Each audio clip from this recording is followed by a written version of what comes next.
Ina ni two-time Olympic gold medalist Carlos Yulo na si Angelica Yulo, nagbigay ng babala tungkol sa mga peking Facebook accounts.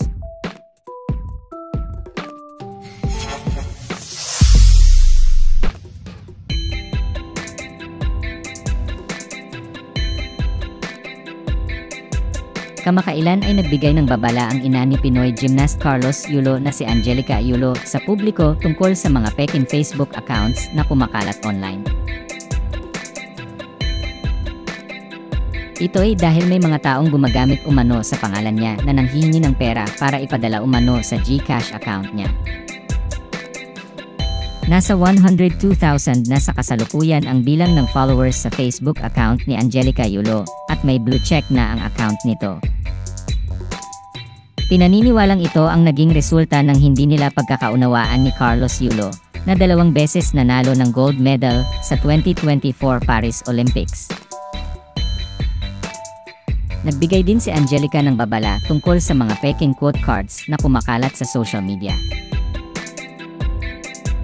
Ayon pa sa ina ni Carlos Yulo, sinusubukan nilang mag-move forward at tanging live selling ang laman ng kanyang account.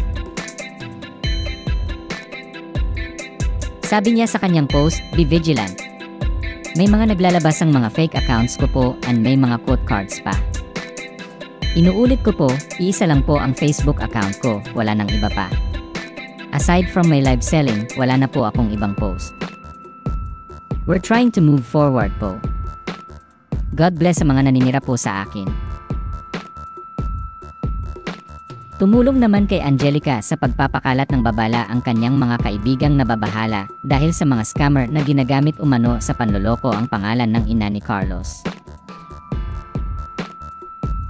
Mayroon ng 72,000 followers ang Facebook ng asawa ni Angelica na si Mark Andrew Yulo at may blue check na rin ang account nito. Mula nang maging aktibo si Mark sa Facebook Live ay nakakatanggap siya ng stars mula sa kanyang followers at kusa rin niyang ibinibigay ang GCash account number niya sa mga taong nagtatanong at nagnanais padalhan siya ng ayuda. Samantala, ipinagtanggol ng Pinoy gymnast na si Carl Eldrew Yulo ang kanyang kuya matapos sabihan siyang huwag gagayahin ang kanyang kapatid. Sinabi ni Carl na mabait naman daw ang kanyang kuya, bagay na sinigundahan naman ng kanilang ama. Naniniwala naman si Mark na darating ang panahong magbabalik sa kanila ang panganay niyang anak.